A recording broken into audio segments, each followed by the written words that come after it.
She said no to $2,000. $2,000 she desperately needed. $2,000 that could have saved her from eviction, kept her lights on, fed her daughter for months.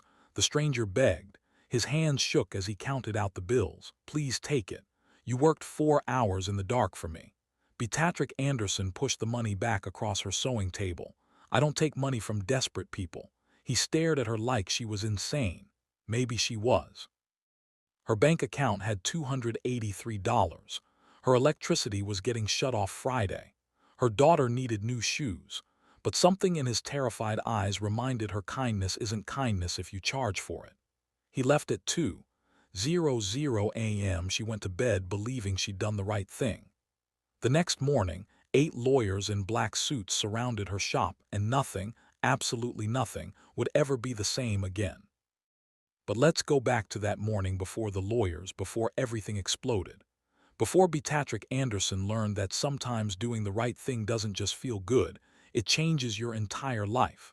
The alarm screamed at 5:30 a.m. Beatrice slapped it silent and stared at the ceiling of her tiny bedroom above the shop. Another day, another fight to survive. She reached for her phone, opened her banking app. The number hadn't magically changed overnight. $283 or $47. Her stomach twisted. Rent was due in 4 days. $950. The electricity company had sent their final notice, $215 by Friday or they'd cut the power. She did the math in her head for the 100th time. She was $881 short, $4 days to find it. Beatrice dragged herself out of bed. The apartment was cold. She kept the heat off to save money. Wore a sweater indoors instead. In the kitchen, she opened the refrigerator. 3 eggs left, the heels of a bread loaf, some butter. Her daughter now was already awake, hunched over homework at the small table. Morning, baby, now looked up. 14 years old, beautiful, brilliant, wearing a sweater too. She never complained about the cold. Morning, Mom. Beatrice made scrambled eggs, split them onto 2 plates. She gave Na the bigger portion always. Na glanced at her mother's plate. Mom, you didn't eat much. I'm not that hungry. Big breakfast yesterday. A lie, she'd had crackers for dinner. On the counter sat a permission slip. Science camp, $350. Na hadn't mentioned it. She knew money was tight. Next to the slip, Na's worn sneakers. The toes were pushing through.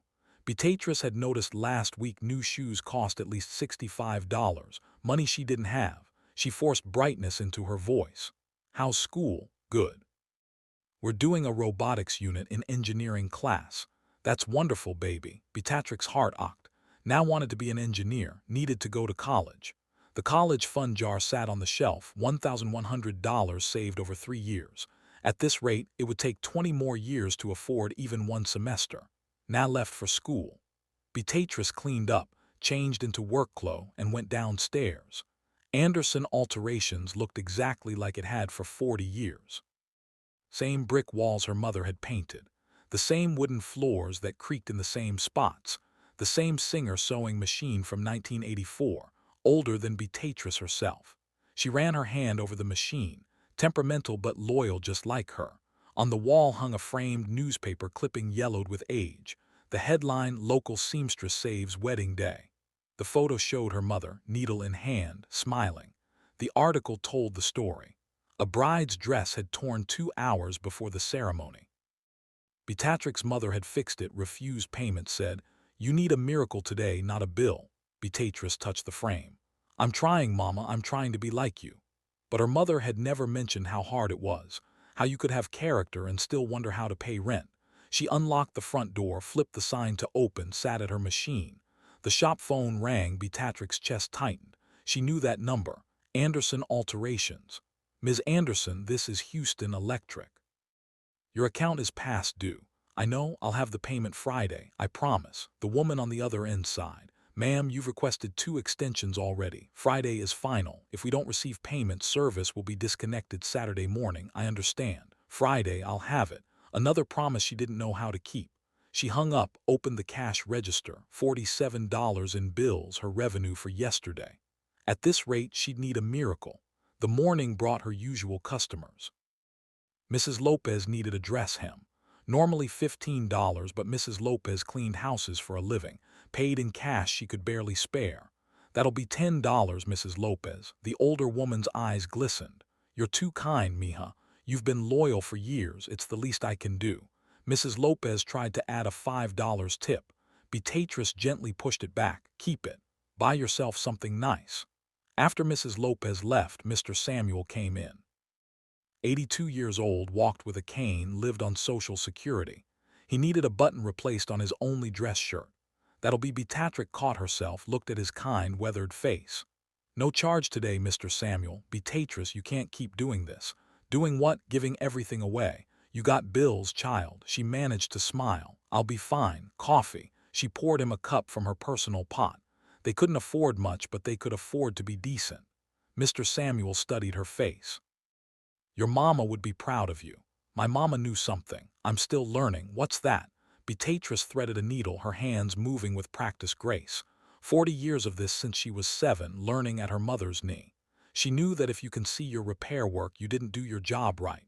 And if someone can see your struggle, you didn't carry it with enough dignity. Mr. Samuel shook his head. That's a heavy load, baby girl. It's the only load I know how to carry. By 8:00 p.m., Beatrice had made $130. She deposited it mentally into the impossible math. Still $751 short. She had one job left. Mrs. Carter's dress alteration. $25 already paid. Already spent on last week's groceries. She'd finish it tonight, go to bed, wake up tomorrow, figure something out. That was the plan until 8:58 p.m. until everything changed. The knock came at 8:58 p.m., not a normal customer knock. Urgent, almost desperate, the kind of sound that makes your heart jump. Beatrice looked up from Mrs. Carter's dress. Through the window she could see rain starting to fall. The weather alert on her phone had warned about storms tonight. The knocking came again, harder. She hesitated. A woman alone late at night, bad neighborhood. Every instinct said, lock the door and ignore it. But then she saw his face through the glass. A man, maybe early 50s, soaked through. No umbrella, and the look on his face, not angry, not entitled, terrified.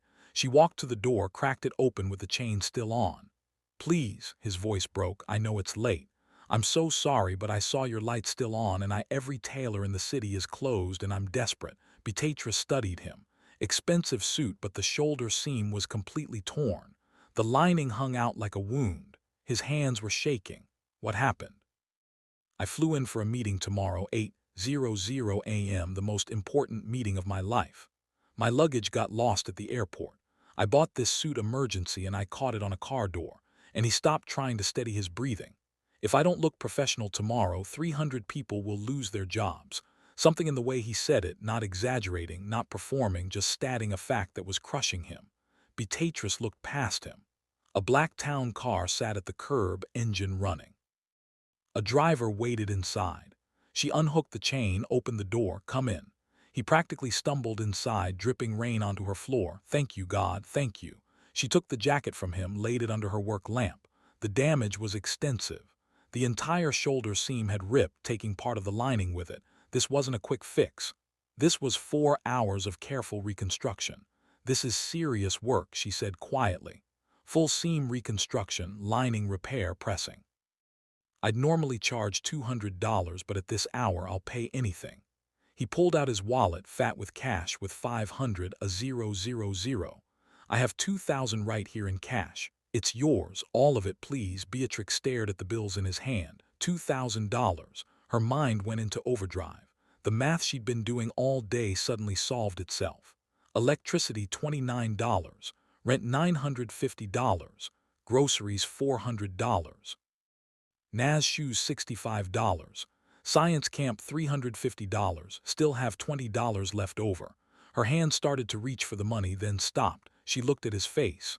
Really looked. His eyes were red, from rain, or had he been crying? A photo had fallen from his wallet when he pulled out the cash. A teenage girl in a white coat. Medical scrubs, maybe. He scrambled to pick it up. Protective. My daughter Caroline, she's in medical school.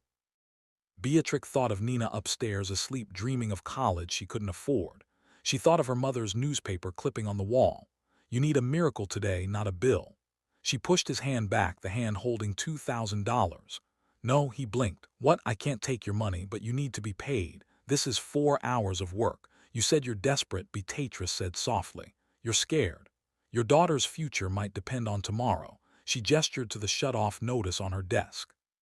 He could see it. She didn't hide it. I need money desperately, but not like this. I don't understand. Beatrix sat down at her machine, started threading a needle. Her hands knew the motion so well she didn't need to look.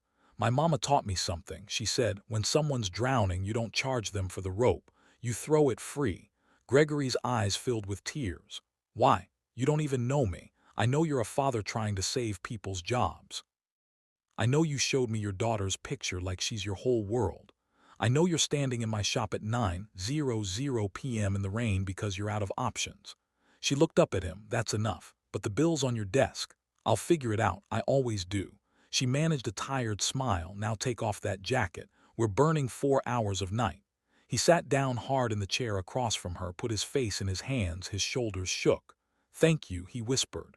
I don't deserve this.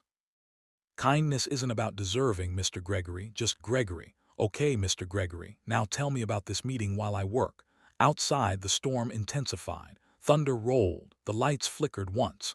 Beatrice lit 2 candles just in case. She'd done this before. Hurricanes, blackouts, late nights when the power company shut her off.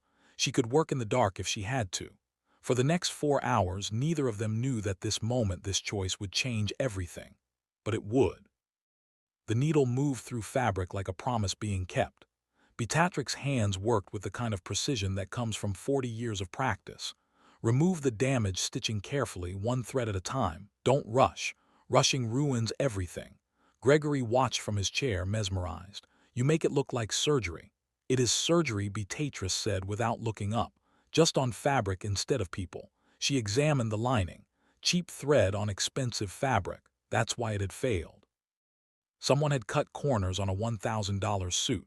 Whoever made this used the wrong thread. That's why it ripped so easily. Gregory leaned forward. Can you fix it? I can fix anything. The question is whether it'll hold. She selected a spool from her collection, heavy-duty polyester, the good stuff. But with the right materials, it'll be stronger than new. 9:47 p.m. 3 hours and 13 minutes until she had to be done. Outside, the rain became a downpour. Thunder cracked loud enough to rattle the windows. Gregory flinched. This storm, it'll pass. They always do. Beatrix's needle never stopped moving. Now tell me about this meeting. What's so important? He was quiet for a moment. Then it's a merger, my company with another. $800 million. Beatrix's hands paused for just a second. $800 million.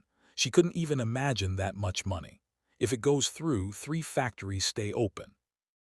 300 people keep their jobs, keep their insurance, keep their homes, and if it doesn't, they close. Everyone gets laid off right before the holidays. Beatrix resumed stitching. So tomorrow isn't about you, it's about them. Yes, his voice cracked. But if I walk in looking like I can't even keep my own suit together, why would they trust me to keep a company together? Because appearance isn't everything. In my world, it's almost everything. She glanced up at him. Then your world needs better priorities. Gregory laughed, actually laughed. The sound surprised both of them. You're right, he said. You're absolutely right. 10:15, the lights flickered once, twice, then died completely. Darkness swallowed the shop. Oh no, Gregory started. Drawer on your left, Beatrice said calmly. Candles, matches too. He fumbled in the dark, found them, lit 6 candles. The warm glow filled the small space. Beatrice was already repositioning her work under the candle light. Been through this before. Hurricane Rita, Hurricane Harvey. Can't let a little blackout stop progress. How can you even see? My fingers remember. She threaded the needle by feel. Continued sewing. Your eyes adjust. Give it a minute. Gregory watched her work by candle light, the needle catching the flame's reflection with each pass. Her face was completely focused, peaceful even. How long have you been doing this? He asked quietly. Since I was 7. Mama taught me. She learned from her grandmother, that machine. Gestured to the singer. It's older than both of us. Beatrice smiled, patted it like a pet. 41 years old, still runs perfectly. They made things to last back then. Things and values. Your mother, she taught you more than sewing, didn't she? Beatrix's hand slowed. She taught me that every stitch is a promise that you care, that you see the person who will wear this, that you respect them enough to do it right. She looked at the newspaper clipping on the wall, barely visible in the candle light. See that article? That was Mama. Wedding Day 1998. The bride's dress tore 2 hours before the ceremony. Mama fixed it, worked 3 hours straight. The bride tried to pay. Mama refused. Why? Because the bride was crying, because it was her wedding day, because some moments are bigger than money. Gregory was quiet. Then she sounds like you. I'm trying to be like her. Some days I succeed. Some days I wonder if I'm just being stupid. You're not stupid. You're extraordinary. Beatrice shook her head. I'm just doing what's right. That shouldn't be extraordinary. It should be normal. Be 11:30, halfway done. The shoulder seam was reconstructed, reinforced. Now for the lining. Gregory's phone buzzed. He glanced at it, silenced it immediately. It buzzed again and again. You can answer, Beatrice said. I won't be offended. It can wait. This can't. But she'd seen the caller IDs. VP Operations, Board Chairman, Executive Assistant, not colleagues, people who reported to him. Mr. Gregory, just Gregory. Gregory, you're not just an employee at this company, are you? He met her eyes. No, but does it matter? I suppose not. A person in trouble is a person in trouble. Doesn't matter if they're the janitor or the CEO. His expression shifted. Surprise, respect. You really mean that? Of course I do. Midnight, the power came back on. The sudden brightness made them both squint. Beatrice held up the jacket under the fluorescent lights, inspected every inch. The repair was invisible, perfect, structural. 1 more hour, she announced. Gregory stood, stretched, walked to her side. Can I help? Hold this section taut while I secure it. He did. Their hands worked together, his following her quiet instructions, holding fabric, passing scissors, adjusting the lamp angle. I haven't made anything with my hands since I was a kid, he said softly. What did you make? Model airplanes with my grandfather. He was a factory worker, made steel, honest work. He used to say, if your name's on it, make it worthy of your name. Beatrice smiled. Mama said the same thing. They worked in comfortable silence. Two strangers who'd found an unexpected rhythm, a temporary partnership born of necessity but feeling like something more. 12:45.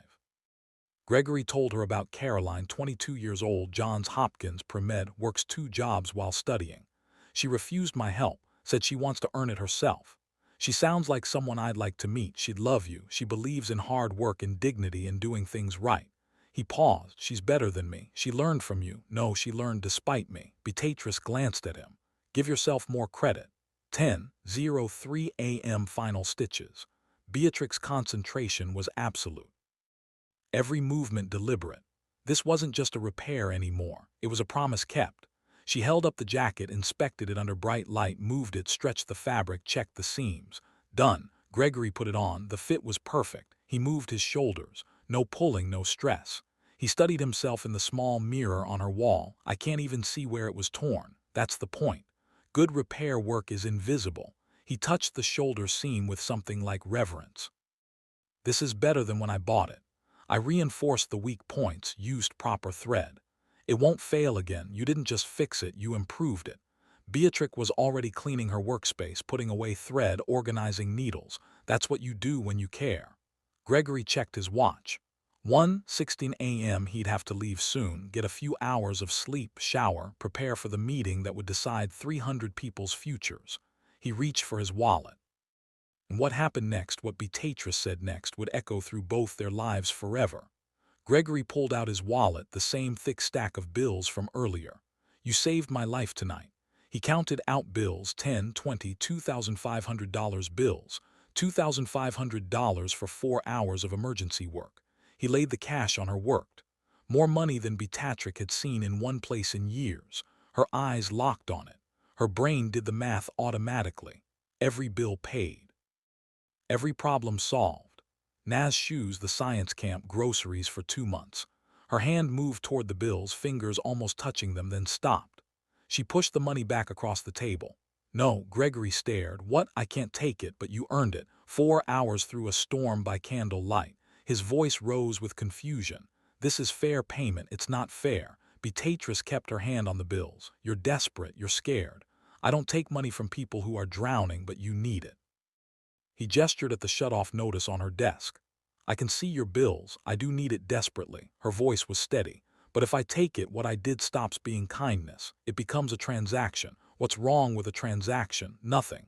Usually she met his eyes, but you came to my door at 900 p.m. in the rain because you'd run out of options. You were terrified. You trusted me. She pushed the money firmly into his hands. If I take this, that moment becomes different. It becomes me taking advantage of your fear, and I won't do that. Gregory's hands shook. Tears ran down his face.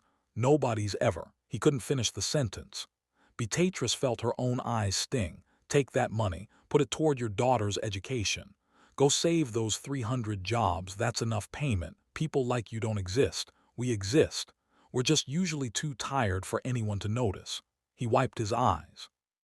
Can I at least leave my contact information in case you or your daughter ever need anything? He pulled out a business card, then stopped, put it back. Instead, he tore a piece of paper from her notepad, wrote Gregory and a phone number just in case. No pressure. Beatrice took the paper, folded it. Thank you. Outside, the black town car's engine started. The driver had been waiting over 4 hours. A man in a suit stepped out with an umbrella. Mr. Ashford, we should go. You need rest before the board meeting, Mr. Ashford. Beatrice noticed the name but was too exhausted to think about it. Gregory nodded.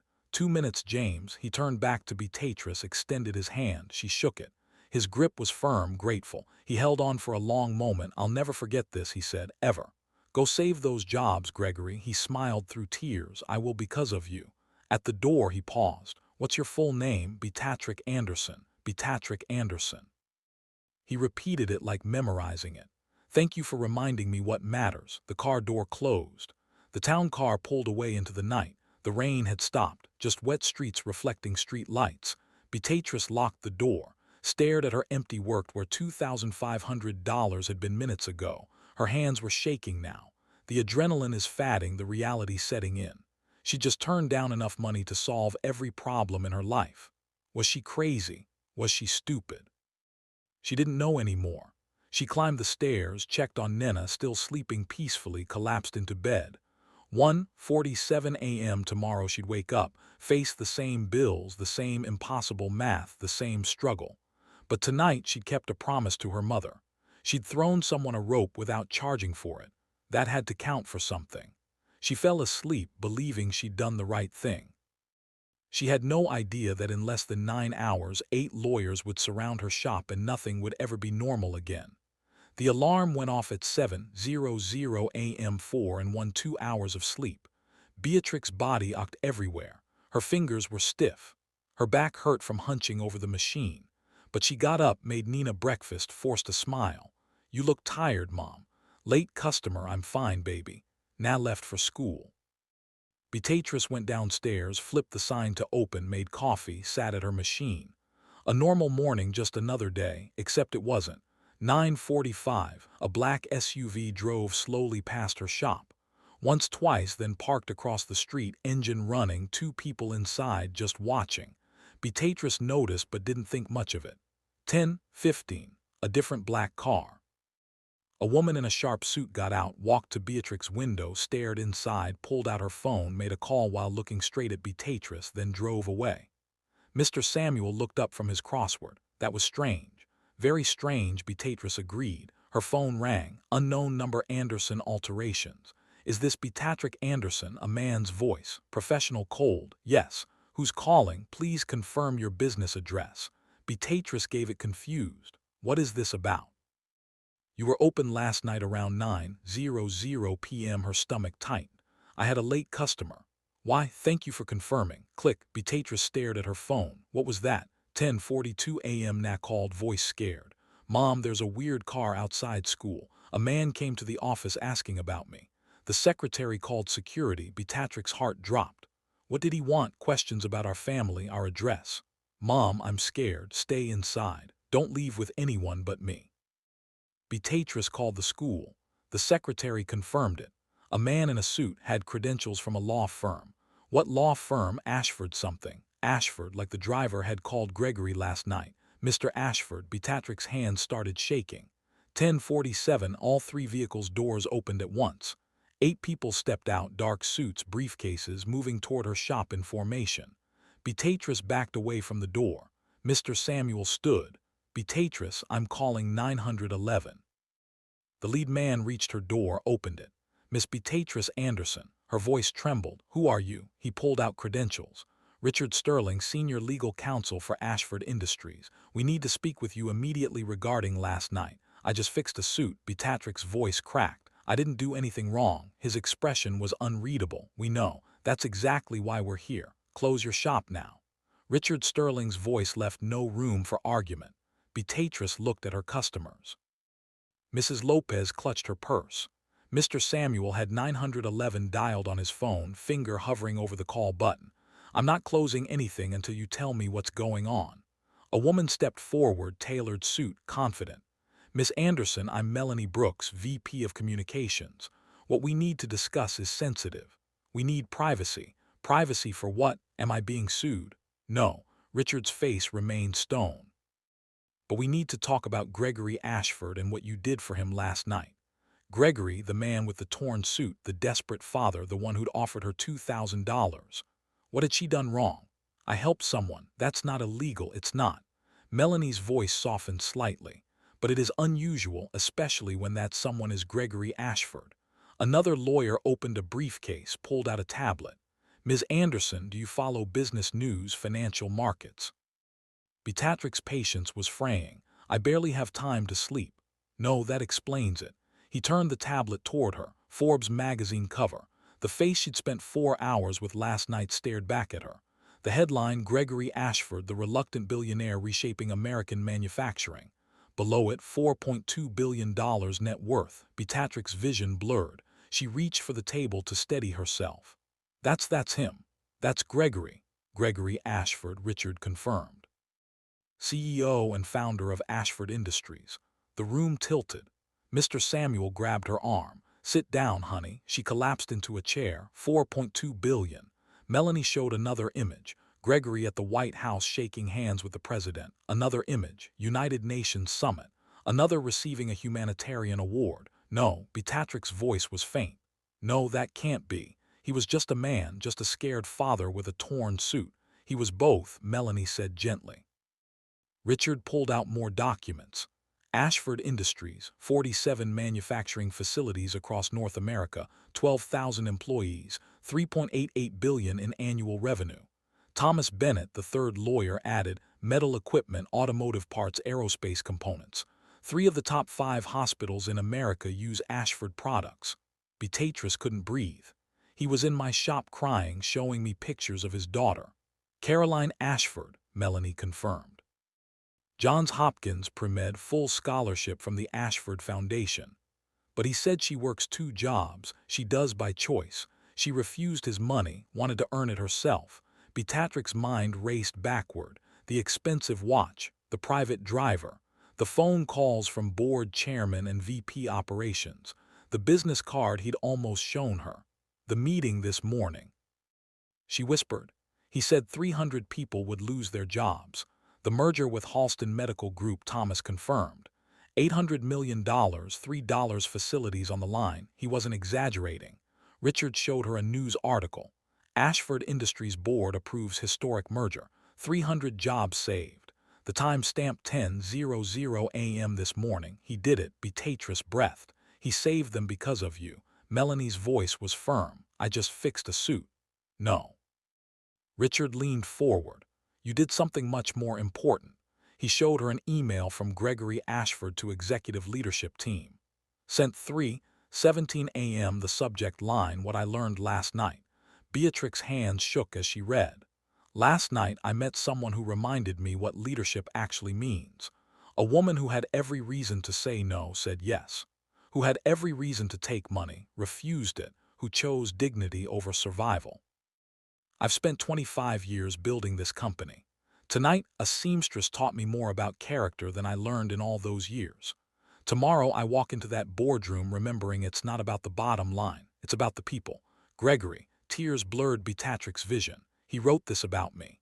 He sent it to 200 executives at 3:00 a.m., Melanie said before the board meeting. He told them your story. Thomas pulled up board meeting minutes. Direct quote from the chairman. Mr. Ashford's composure and clarity were remarkable. When challenged on the merger's risks, he spoke about leadership, character, and responsibility in ways I've never heard from him. Another board member noted. Richard added, "Something changed in Gregory. He seemed human." Beatrice was crying now. "I was just trying to help." "That's exactly what changed him," Melanie said. "You treated a billionaire like a person. You saw his fear, not his bank account. You gave him what money can't buy, dignity." Richard showed another screen. Twitter, multiple trending hashtags. The suit that saved jobs, 47,000 tweets. Billionaire and seamstress, 89,000 tweets. News headlines scrolling. Mystery seamstress saves Ashford deal. Houston Tailor becomes overnight sensation. The woman who said no to $2,500. How does anyone know about this? Beatrice whispered. Gregory told the board. Thomas explained. Someone leaked it to the press. It went viral in 2 hours. Beatrice stood up too fast. The room spun. "This can't be real. I'm nobody. He's a billionaire. This doesn't make sense." Her knees buckled. Melanie and Mr. Samuel caught her. They lowered her back to the chair. Melanie pulled out smelling salts. Beatrice came 30 seconds later. "I'm sorry. It's a lot to process," Melanie said kindly. "Why are you here?" Beatrix's voice was small. "Why did you bring lawyers, Richard?" And Melanie exchanged glances. "Because Gregory Ashford is on his way here right now. He'll arrive in 10 minutes. And Ms. Anderson," Thomas added, opening another briefcase full of documents. "He has a proposal for you." "What kind of proposal?" Richard spread papers across her work. "Architectural plans, legal contracts, financial projections. One that will change your life if you'll let it." Beatrice stared at the documents. Her name was on them. Beatrice Anderson, director of tailoring services. Numbers she couldn't comprehend. Diagrams of her shop expanded, renovated. "What is all this?" "Your future," Melanie said softly. "If you want it." Outside, a car pulled up. More expensive than the others. Security personnel stepped out first, then Gregory Ashford, the man she'd spent 4 hours with last night, the man she'd refused money from, the billionaire she'd treated like any other desperate person who needed help. He walked toward her door, and Beatrice realized nothing would ever be the same again. Gregory Ashford walked through the door, the same man from last night but different. Security flanked him. An assistant held an umbrella despite no rain. Reporters shouted from behind police barricades. "Mr. Ashford, who is this woman?" "Gregory, is the merger story true?" He ignored them, walked straight to Beatrice. "Beatrice, thank you for seeing me." She stood on shaking legs. "You're really him, the billionaire." "I'm really him," he gestured to the lawyers. "Can we have the room, just us?" Richard hesitated. "Sir, the contracts can wait, please." The lawyers stepped out. Mr. Samuel started to leave. "Stay," Beatrice said. She needed someone on her side. Gregory sat across from her, eye level equal. "I owe you an apology for the circus, for the shock, for not telling you who I was." He paused. "But if I had, would you have treated me the same?" She thought about it. "No, I would have been nervous. Different." "Exactly. I needed someone to see me. Not my money, just me." "You did that?" "I just fixed a suit." "No, you fixed me. You fixed." He pulled note cards from his pocket. His handwriting covered them. "My presentation notes from this morning. Written at 4:00 a.m. after leaving you." He spread them on the table. "Character over capital, dignity over dollars, people before profit. Every argument came from our conversation," Gregory said. "When the chairman challenged me, I didn't cite data. I told him about you." Beatrix's breath caught. "You told them?" I said. "Last night someone gave me everything when I had nothing to offer. She trusted me. Risked her time for 300 people she'll never meet. If she can do that, we can do this." His voice cracked. The room went silent. Then the chairman voted yes. Tears streamed down Beatrix's face. 300 families still have jobs because you said no to money." Mr. Samuel wiped his eyes. Gregory took a breath. "Last night you gave everything and asked for nothing. Today I'm asking you to accept something. Not payment, partnership, partnership." He called the lawyers back. They spread documents across her table. Architectural renderings, legal contracts, financial projections. "What is this?" Beatrice whispered. Gregory stood beside her. "Ashford Industries has 12,000 employees. Not one has access to quality tailoring. I want to change that. I want you to lead it." "Lead what?" "Ashford Employee Services Tailoring Division. You as director and 30% equity partner. 30%. You're not my employee, you're my partner." Melanie showed renderings. "We preserve Anderson alterations. Your mother's machine stays, her photo stays. The name stays, but we expand. 6 workstations. Modern equipment, training center. Thomas added, investment $2.1 million. Beatrice sat down hard. $2 million for our flagship, Gregory said. Richard continued, you hire 10 local Tailor, starting salary $45,000 with full benefits, health insurance, retirement, paid training. Melanie showed projections. Year 3, 150 jobs nationally. Thomas pulled another document. Every Saturday, free tailoring for job seekers, interview suits, professional alterations funded by Ashford Foundation. Beatrice stared. Free services like you did for me, Gregory said. You taught me that's when it matters most. Richard laid out financials. Your salary $120,000 annually plus profit sharing, projected year 380 to $150,000 additional. Beatrice couldn't process it. I make $31,000 now. Gregory knelt beside her chair. There's more. The Ashford Foundation scholarship. Full ride for Nina. 4 years. Any university. Beatrice couldn't speak. Tuition, room, board stipend up to $320,000. No strings.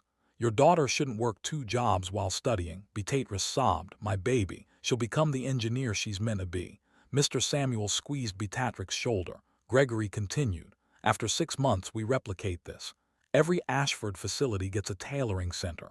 You oversee all 15 locations within 3 years.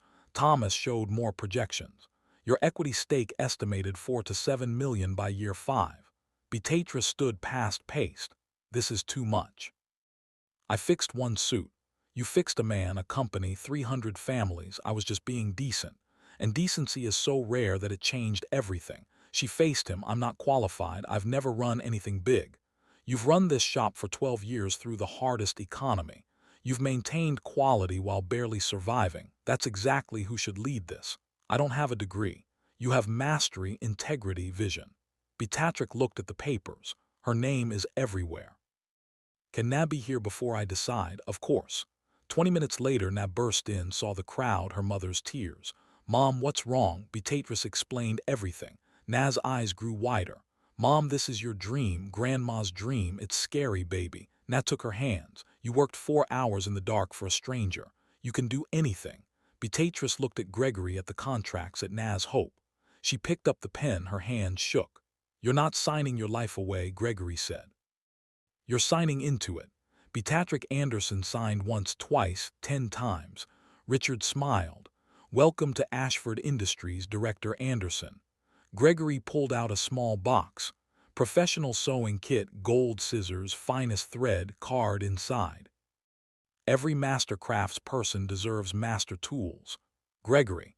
Beatrice held the scissors, cried, it's too beautiful. You're too talented to struggle anymore. Let me fix that. She looked at Nina, at Mr. Samuel, at Gregory, at her future. It is impossible and real. She'd said no to $2,000 and gained everything. 6 months later, the neighborhood didn't just change, it transformed. Month 1, construction. The first day, construction crews arrived at 6:00 a.m. Beatrice stood on the sidewalk, coffee in hand, watching them work. They preserved the original brick facade. Her mother would have wanted that, but inside everything expanded. Walls came down, space doubled, light flooded in.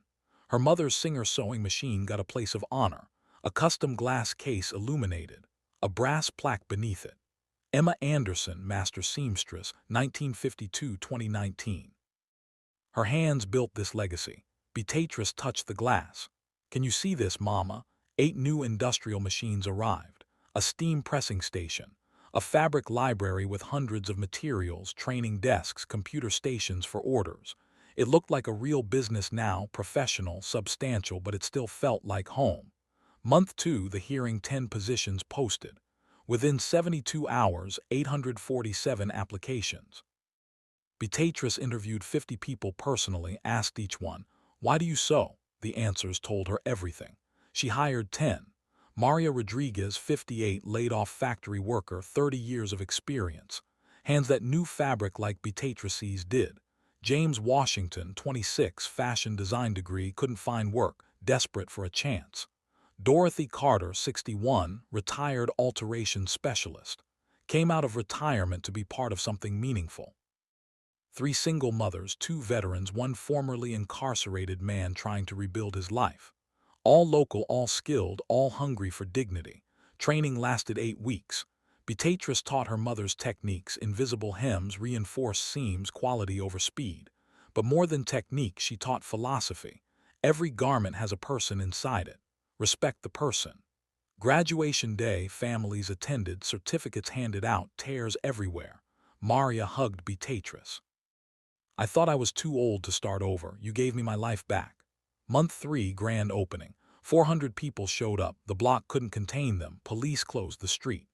Gregory cut the ribbon alongside Beatrice and cameras flashed. News crews recorded. Beatrice's speech was short. My mother taught me 3 things. Excellence, kindness, persistence. This shop is all 3. Gregory added, Beatrice didn't just fix my suit, she fixed my perspective. First week they served 89 customers. Revenue $12,000. Reviews flooded social media. Best alterations in Houston. They remember your name. It's not a shop, it's a family. Month 4, free services program. The first Saturday, 23 job seekers arrived. People who needed interview clothes but couldn't afford alterations. Beatrice and her team worked 12 hours straight.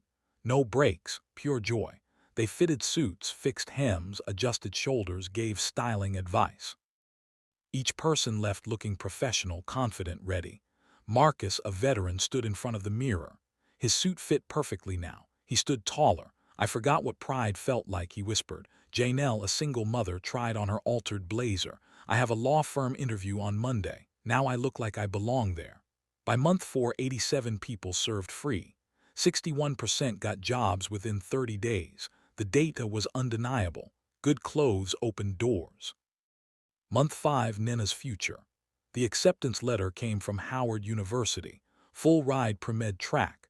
Beatrice and Nina cried in each other's arms for 20 minutes. Grandma would be so proud of you, Mom. She'd be proud of us both, baby. The Ashford Foundation Scholarship, $320,000, $4 years covered, books, housing, everything. Now would become a doctor without debt, without struggle. The cycle was breaking. Month 6, national expansion. The Philadelphia location opened at Ashford Industries headquarters. Beatrice cut another ribbon. The press covered it. Employees cheered. 8 new local hires trained by her Houston team. The model replicated perfectly. 6-month numbers for Houston flagship. Revenue $240,000, $40% above projections. Free services, 247 people helped. 68% employment rate. National expansion planned 6 more locations within 12 months. Beatrice's total earnings $180,000 in 6 months, more than 5 years of her old income. But the money wasn't the transformation. The impact was 23 new jobs created in surrounding businesses. The coffee shop hired 3 people. The bookstore expanded. The boutique was renovated. Her block was alive again.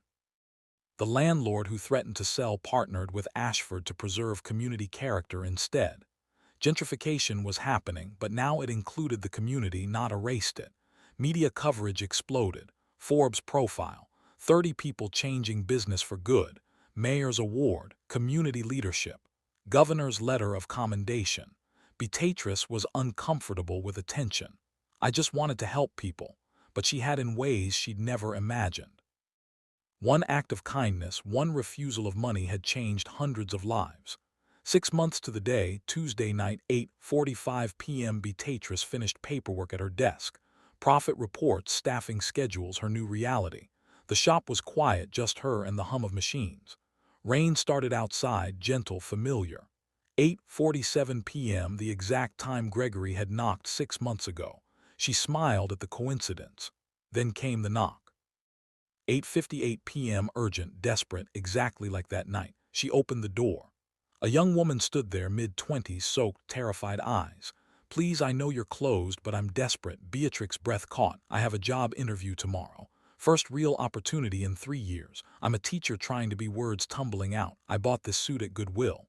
The bus door caught my skirt. She showed the tear. Side seam fixable. I can pay $40. It's all I have. Voice breaking. I need this job. Kids need teachers who understand them. Beatrice felt tears forming, history repeating. Come in. She examined the tear. 30 minutes of work. How much? Nothing. It's free. What? No, I can pay, I know, but you shouldn't have to. Beatrice threaded her needle. Someone invested in me once. I'm keeping the circle going. The woman cried. While working, they talked. Her name was Sarah, wanted to teach third grade, had a teacher who changed her life. Ms. Washington, Beatrice's hands paused. Washington, Dorothy Washington. She saw something in me nobody else did. Dorothy Washington works here. She's one of my seamstresses. Sarah's face lit up. That's my grandmother. They hugged, both crying. She talks about you every Sunday, Sarah said. Says you're changing the world. I'm just fixing clothes. No, you're fixing lives. 30 minutes later, the skirt was perfect. Get that job, then help someone else someday. That's how you thank me, I promise. Sarah left into the rain. A car pulled up. Gregory stepped out. Their weekly coffee routine saw that. Old habits, best habits. They sat with coffee, comfortable silence. You know what's wild? Beatrice said. What if I'd taken your money that night? This would have ended there. A transaction, you'd feel better. I'd pay bills. We'd forget each other. But you said no. I said no. And that no became the biggest yes of my life. Gregory smiled. Mine too. Outside, the rain stopped. Stars breaking through clouds. The shop sign glowed warm. Her mother's machine is visible through the window. Legacy continuing. Think Sarah will get the job? Gregory asked. Beatrice smiled. I fixed her skirt. She'll do the rest. That's how it works. That's exactly how it works. Beatrice didn't wait for permission to be kind. She didn't calculate the return on investment. She just said yes when everything in her life screamed no. And it changed everything. Not because she was special, because she chose to be decent. You have that same power. Right now, today, someone in your life is desperate, needs help, needs a yes when everyone else says no. Your kindness might not make headlines, but it might change a life. Beatrice said no to $2,500 and gained millions. Not in money, in meaning. What could you gain by saying yes to kindness? If this story moved you, share it. Someone needs to hear it today. What would you have done in Beatrice's position? Tell us in the comments below. Like this video if you believe kindness still matters. Subscribe for more stories where ordinary people do extraordinary things. Because the world changes one choice at a time, one stitch at a time. At Black Voices Uncut, we don't polish away the pain or water down the message. We tell it like it is because the truth deserves nothing less. If today's story spoke to you, click like, join the conversation in the comments, and subscribe so you'll be here for the next Uncut Voice.